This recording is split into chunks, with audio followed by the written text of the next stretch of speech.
refuge. Jésus mon refuge. Jésus mon refuge.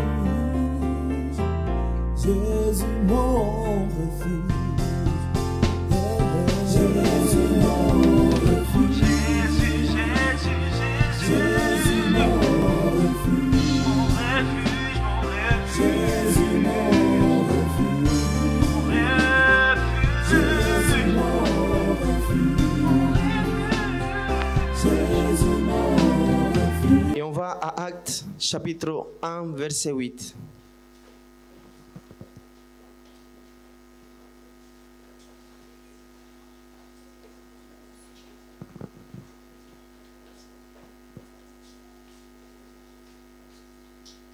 Amen. Actes chapitre 1 verset 8. La parole ainsi déclare: mais vous recevrez une puissance, le Saint-Esprit survenant sur vous, et vous serez mes témoins à Jérusalem, dans toute la Judée, dans la Samarie et jusqu'aux extrémités de la terre. Amen. Là, c'est le dernier mot de notre Seigneur Jésus-Christ avant monter, avant d'être enlevé. Et il dit, vous recevrez une puissance. Qui a reçu une puissance ici ce soir? Une puissance que c'est le Saint-Esprit.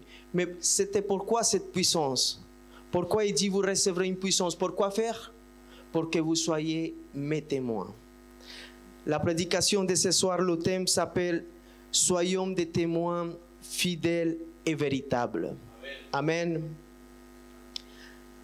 Alors, tous ici, on était appelés à quelque chose. Tous ici, on a connu notre Seigneur Jésus-Christ. Tous ici, on veut recevoir une puissance, on veut recevoir le Saint-Esprit. Mais pourquoi? La parole déclare pour que vous soyez des témoins. Pour que vous fassiez les œuvres qui fait votre Père. Les œuvres de votre Père qui est Dieu, qui est Jésus-Christ. Qu'on suive l'exemple de notre Seigneur Jésus-Christ. Moi, par exemple, moi je suis plombier aussi. Et mon père aussi, il est plombier. Alors quand je viens faire un travail chez des gens qui connaissent mon père et que je fais un bon travail, il me dit, ah, c'est ton père qui t'a appris. Parce que je témoigne de mon père en faisant les choses bien. Et de la même façon, vous témoignez de Jésus-Christ en tout moment. Là où vous êtes des témoins de Jésus-Christ. Ce n'est pas la même chose qu'une personne dise, oh, j'ai étudié à l'université de Harvard, on dit, ou à Stanford. Oui, ça c'est des bonnes universités. Mais peut-être, il y a l'autre qui dit, j'ai fait un CAP, c'est pas mal, mais ce n'est pas la même chose. Mais de la même façon, l'apôtre Paul, il a dit, j'ai grandi avec Gamaliel. Et j'étais romain, j'étais cela. Il ne s'est pas glorifié de cela. Mais il témoigne de qui était Gamaliel. Quand on écoute, il a été instruit par Gamaliel, on pense que Gamaliel était un bon maître. Amen. De la même façon, quand vous marchez et vous dites, je suis, qu'est-ce que vous dites? Vous êtes chrétien, voilà. Pas crétin, chrétien. D'accord? Alors quand vous dites, je suis chrétien, vous portez le nom de qui? De Jésus-Christ. Et vous témoignez de lui. Alors tout ce que vous faites, vous êtes quoi? Des lettres visibles au monde. Et lisibles. Chaque personne qui vous voit, ils attendent de voir c'est quoi? C'est qui Jésus-Christ? Quand le peuple d'Israël il a été libéré par Moïse. Dieu il a pris Moïse pour libérer ce peuple. De la même façon, vous êtes là pour témoigner de la mort de Jésus-Christ. Vous êtes là pour témoigner la paix de Jésus-Christ. Vous êtes là pour montrer qui est Jésus-Christ. Amen. La parole de Dieu nous dit, l'Esprit lui-même rend témoignage à notre esprit que nous sommes enfants de Dieu. Romains chapitre 8, verset 16. C'est pour ça que pour être un témoin, c'est nécessaire de recevoir qui?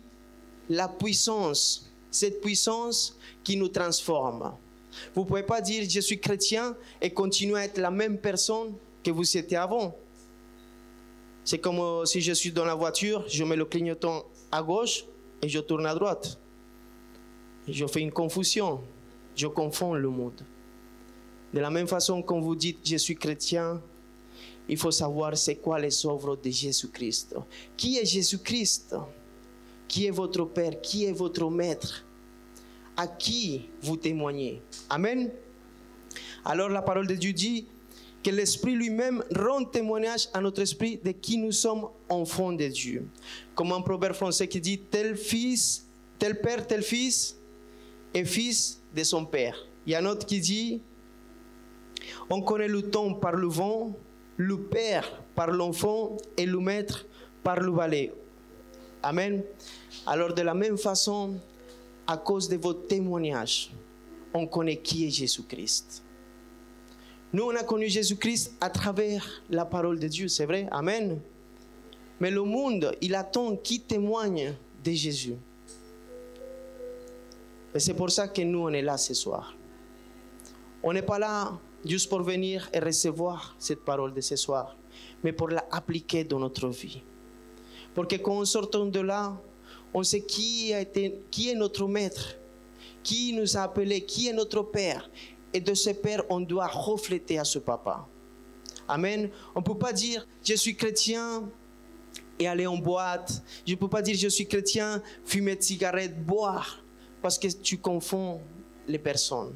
Et beaucoup de musulmans, des juifs, des autres religions, ils sont confondus. Parce que des fois, même les catholiques, ils disent, oui, je suis chrétien. Mais après, ils les voient mentir. Ils les voient en boîte. Et ça ne passe pas juste avec les catholiques, ça passe aussi avec certains évangéliques. Amen. Tout le monde est là? Amen. Aussi par notre caractère, par notre manière de parler, par la manière de se diriger à quelqu'un. Amen. Pierre était quelqu'un d'ordinaire, mais quand il a parlé avec une grande sagesse.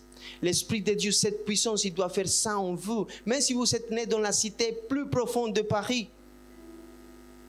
Mais quand vous recevez l'Esprit de Dieu, quand vous vous présentez à quelqu'un, vous devez apprendre à vous présenter, à parler correctement. Amen. À être poli. À être là pour les autres. À donner de l'amour. Et là, ça témoigne. Là où vous êtes, vous témoignez de Christ Jésus. Actes chapitre 22 verset 14 dit, il dit, le Dieu de nos pères t'a destiné à connaître sa volonté, à voir le juste et à entendre les paroles de sa bouche, car tu lui serviras de témoin auprès de tous les hommes, des choses que tu as vues et entendues. Là, Ananias, il parle à l'apôtre Paul et il a dit qu'il serait le témoin de toutes ces choses-là. Il serait témoin de notre Seigneur Jésus-Christ, car tu le serviras de témoin. Et nous tous, on était appelés à cela avant de tout ministère. Oh, je veux être prophète, je veux être là, je veux être là, je veux... Mais ton caractère, ta manière d'être, la façon comment tu regardes les autres, ton amour. Est-ce que tu as reçu la puissance de l'Esprit de Dieu? Parce que quand tu reçois cette puissance, tu peux être un témoin. C'est pour ça qu'il dit, et vous recevrez une puissance. Pourquoi faire? Pour être mes témoins. Et que quand tu reçois cette puissance, tu reçois une transformation dans ta vie. Et juste les gens, quand ils te voient, et ils disent, oh, mais c'était lui qui se droguait au coin de la rue. Et maintenant, il te voit bien habillé, que avec ta Bible, tu vas à l'église. Mais qui a fait cela?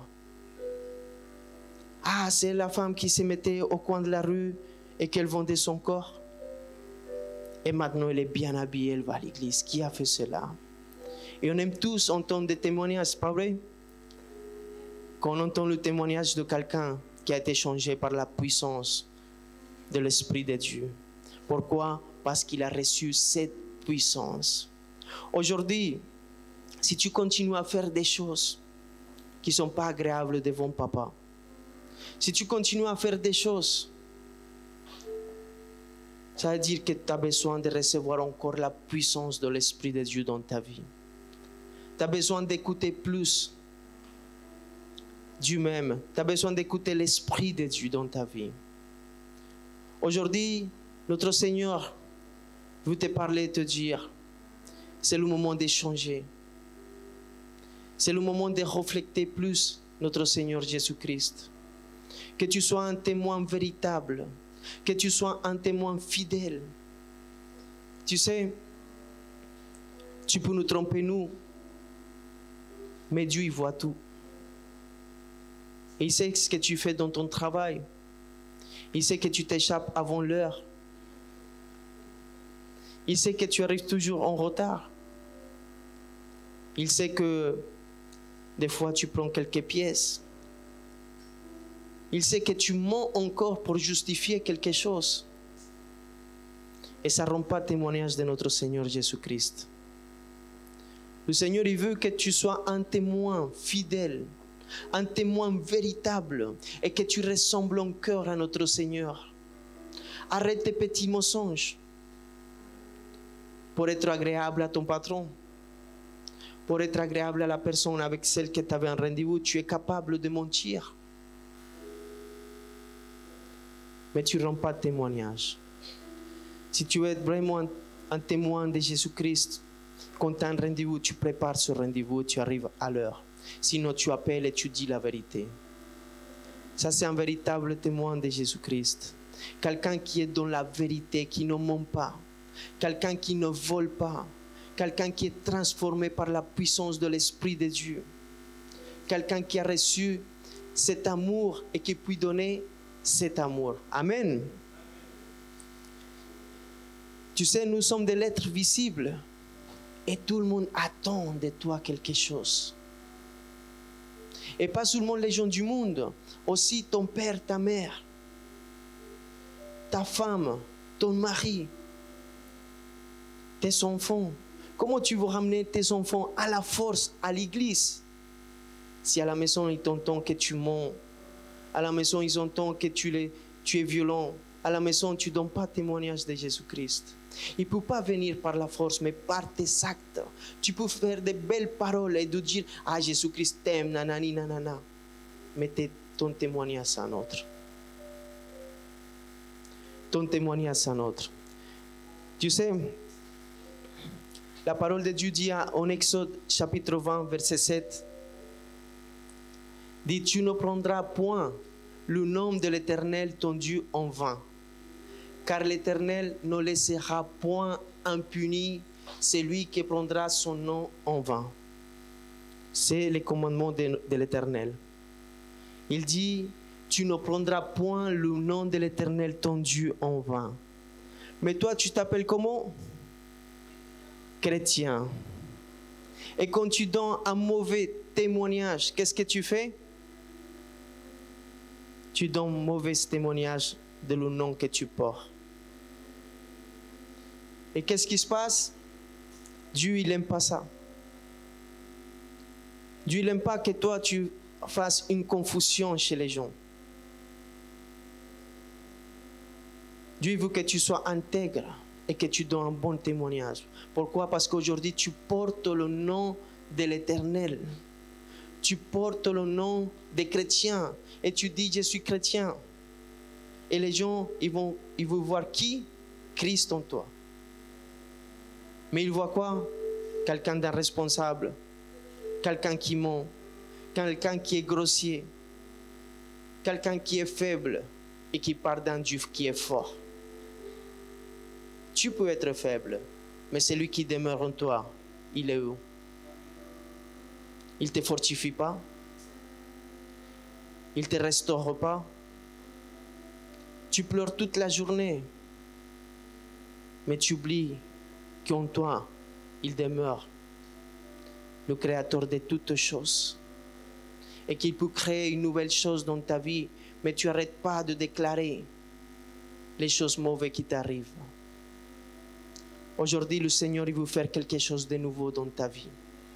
Aujourd'hui, le Seigneur, il veut ramener une restauration dans ta vie, une transformation dans ta vie, qui ramène un véritable témoignage là où tu vas.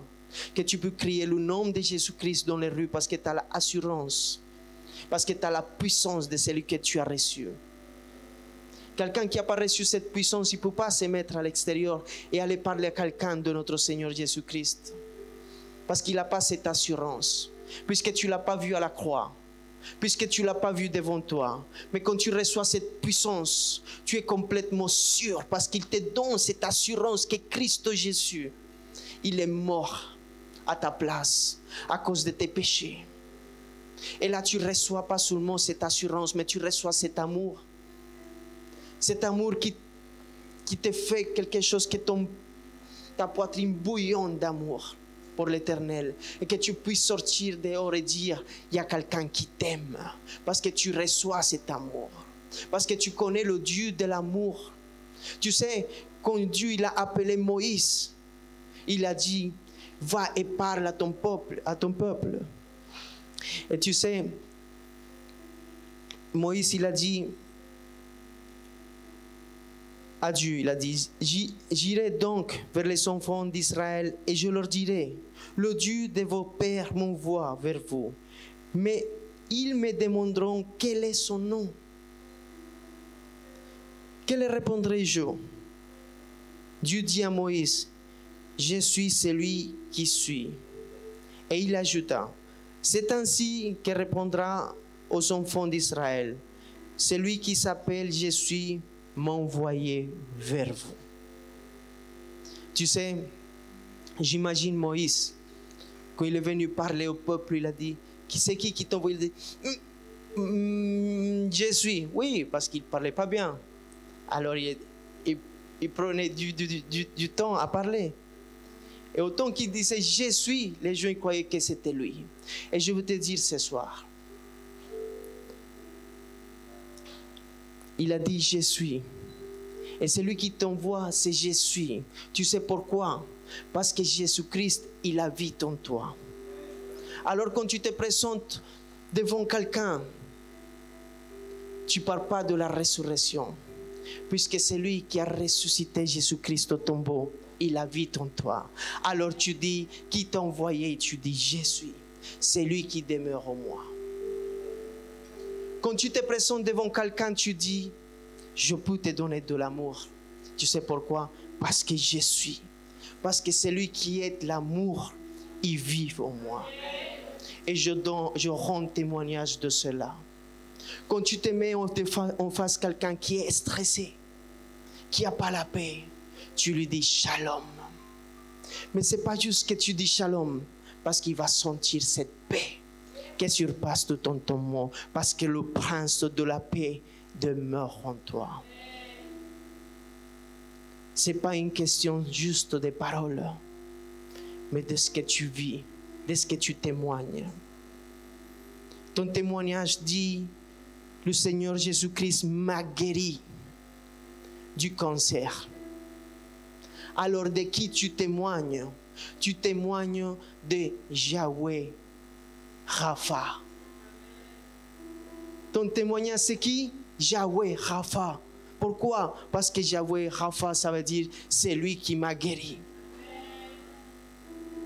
Si ton témoignage c'est que tu n'avais pas d'argent à un moment ou à l'autre, ton économie elle a explosé. Alors tu parles de qui? De Yahweh Jireh. Je suis celui qui prévoit. Je suis celui qui voit de toi. Ça, c'est le véritable témoignage. Quand tu témoignes de Jésus-Christ, je suis.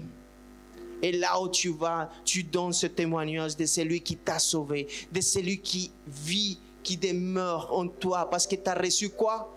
La puissance. Tu as reçu quoi? L'Esprit de Dieu. C'est lui qui demeure en toi. Et maintenant, là où tu arrives, tu ne dis pas, je connais celui qui peut te sauver. Mais tu dis, le salut, il est arrivé, mon fils. Et je te présente notre Seigneur Jésus-Christ. Et qu'il voit, puisqu'il ne peut pas voir l'invisible, mais il voit celui qui se présente devant lui. Le témoignage vivant. C'est lui que Jésus-Christ utilise.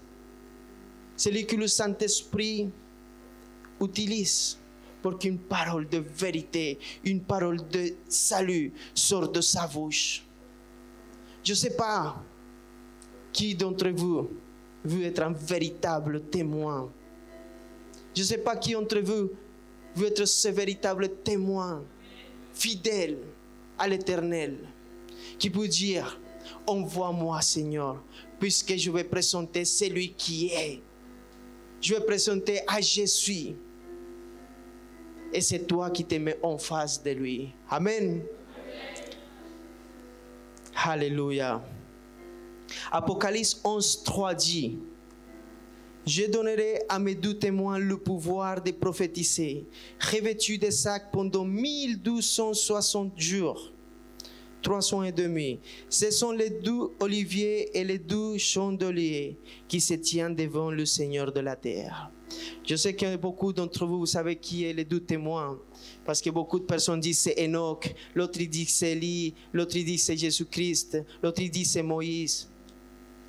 Et selon beaucoup de personnes disent que c'est Élie et Moïse parce que c'est les mêmes qui se sont trouvés avec notre Seigneur Jésus-Christ dans le monde de la transfiguration. Et parce que la parole de Dieu en Apocalypse 11, il parle qu'il a été donné le pouvoir de rendre les eaux en sang, de ramener les plaies. Et aussi que quand ils prophétisent, ils sont donné le pouvoir de que le ciel arrête de pleuvoir pendant un temps. Et c'est pour ça que beaucoup de personnes disent que ça peut être Élie et Moïse. Mais je ne viens pas de parler de cela. Je viens parler de ce qui est important, c'est qu'ils disent, ce sont les 2 oliviers et les 2 chandeliers. Et je vous consacre à cela. Parce que si tu veux être un véritable témoin, il faut que tu sois comme ces 2. Que tu sois comme ces 2 oliviers et comme ces 2 chandeliers. L'olivier représente quoi? L'huile de l'onction.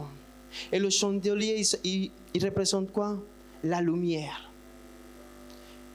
Si tu veux être un véritable témoin de notre Seigneur Jésus-Christ, il faut que tu sois rempli d'onction. Il faut que tu sois rempli à chaque fois de l'Esprit de Dieu. Que tu cherches cette amitié avec l'Esprit de Dieu pour qu'il t'utilise, pour qu'il puisse te ramener des paroles de vérité, pour qu'il te remplisse de son amour. Et tu peux dire à ton frère, dis-le à ton frère, je témoigne de l'amour que j'ai reçu de notre Seigneur. Dis-lui là.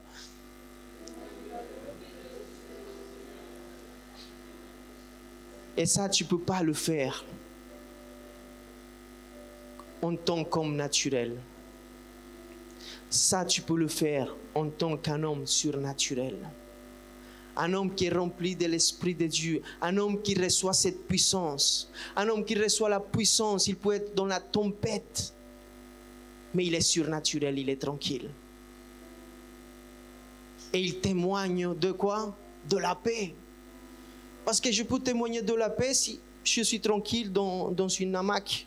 Je dis, ah, c'est la paix. Oui. Là, tu témoignes de la paix naturelle. Mais quand tu reçois la puissance de l'Éternel, il faut que tu témoignes la paix surnaturelle. Et cette paix surnaturelle, elle se voit quand tout va mal. Et tout le monde panique, tout le monde est stressé, mais tu es sur la barre comme Jésus. Parce que lui, il habite en toi. C'est vrai ou pas? Il demeure en toi. C'est vrai ou pas? Alors, malgré la tempête, tu es comme ça. Ne vous inquiétez pas. Parce que je sais que dans le trône, il y a notre Seigneur Jésus-Christ à la droite de notre Père. Et lui, il a le contrôle de toutes choses. S'il permet quelque chose, c'est parce que lui l'a permis. Mais tu continues à être tranquille. Parce que tu as reçu la puissance de témoigner quoi? La paix.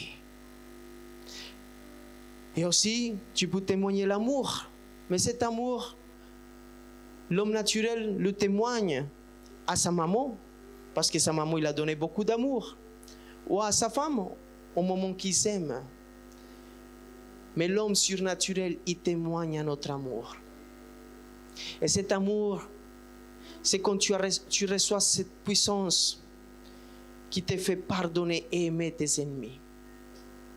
Ça, un homme qui n'a pas reçu cette puissance, il ne peut pas le faire. Mais un homme surnaturel, il peut le faire. Parce qu'il a l'Esprit de Dieu. Parce qu'il a l'Esprit de notre Seigneur Jésus-Christ. Parce que c'est lui qui est l'amour, il habite en lui. Et il peut témoigner d'un amour incompréhensible. Les gens vont te dire, mais pourquoi tu le pardonnes? Il va t'appeler ta copine. Te dire, pourquoi tu le pardonnes? Il ne faut pas le pardonner. Mais elle ne comprendra jamais Pourquoi tu pardonnes ces personnes? Pourquoi tu pardonnes ce papa qui un jour a abusé de toi quand tu étais petit? Pourquoi tu as pardonné cette personne qui t'a trahi? Parce que tu as reçu une puissance. Et quand tu pardonnes cette personne, tu es en train de témoigner Christ. Et cette personne, elle va dire, waouh, c'est vrai qu'il y a quelque chose de différent. Tu sais, témoin, ça veut dire martyr. Et martyr, ça veut dire souffrir ou mourir pour une cause. C'est tout simplement ça, l'évangile de Dieu. C'est tout simplement ça. Et je veux que tu te rappelles de ce point qui est essentiel. Tu reçois l'Esprit de Dieu. Tu reçois cette puissance qui te fait vivre dans la paix pour que les gens y voient que malgré la tempête, tu as la paix. Tu reçois cette puissance pour que tu peux pardonner, bénir tes ennemis, ceux qui te trahissent, ceux qui te persécutent, pour que tu témoignes. Mais au même moment que tu es témoin et que tu pardonnes ceux qui t'offensent, tu es en train de souffrir, tu es en train de mourir pour une cause. Et cette cause, c'est quoi? Le royaume des cieux. Je ne sais pas combien d'ambassadeurs du royaume des cieux est ici dans cette salle. Je ne sais pas combien ils lèvent la main, ils n'ont pas peur de lever la main et de dire à partir de ce soir, je ne veux pas être un simple chrétien, je veux être un témoin de notre Seigneur Jésus-Christ. Être un témoin, c'est être un martyr. Être un témoin, c'est souffrir pour la parole. Être un témoin, c'est de se dire, je meurs moi pour que Jésus-Christ quoi? Grandisse. C'est ça un véritable témoin. Ça, c'est un véritable témoin. Et c'est pour ça que tous les prophètes, toute la loi, ils sont parlé que de Jésus. De Jésus. Dieu sauve. Tout le monde a rendu témoignage. La loi, elle a rendu témoignage de Jésus. Les prophètes, ils ont rendu témoignage de Jésus. Toi, ce soir, tu rends témoignage de qui? De Jésus-Christ. Et c'est pour ça que quand on a dit celui qui porte le nom de Dieu, il ne faut pas le porter en quoi? En vain. C'est vrai? Mais Dieu, à cette époque, est-ce qu'il avait un nom personnel? Non. Peut-être il s'appelait Yahvé Raot, mon berger. Ou peut-être Yahvé Jireh, Yahvé Adonai.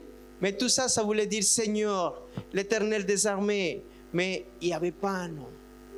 Mais quand il a dit je suis celui qui est, il parlait de qui? De Jésus-Christ. Et c'est pour ça que Jésus-Christ, qu'est-ce qu'il a dit? Quand il est venu, il a dit je suis qui? Le pain.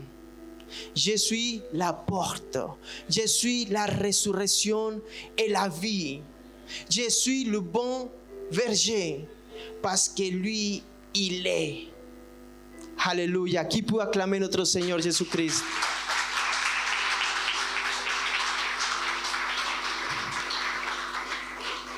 Et là, pour finir, je veux qu'on aille à Apocalypse, chapitre 3, verset 14.